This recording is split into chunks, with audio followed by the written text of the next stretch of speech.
এইখানে ক্লিক করলাম, ড্রতে গিয়ে এইখানে ক্লিক করলাম, এটা হলো আমার পলিগন নিলাম। ফার্স্টে কটা সাইড নিব লিখবো, ধরো 5টা সাইড নিব, 6টা সাইড নিচ্ছি, 6টা নিলাম, এন্টার।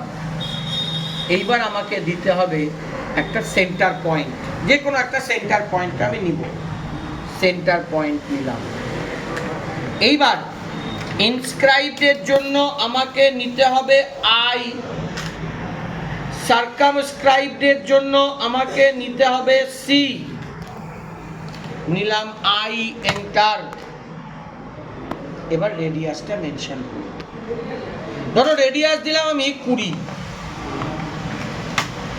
20 রেডিয়াস যুক্ত ইনস্ক্রাইবড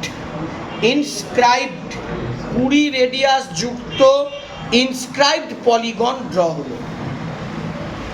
এবার সার্কামস্ক্রাইবটা করি, গেলাম এখান থেকে পলিগন, এখান থেকে নাম্বার অফ সাইজ নিলাম 6টা, একটা সেন্টার পয়েন্ট নিলাম, সার্কামস্ক্রাইব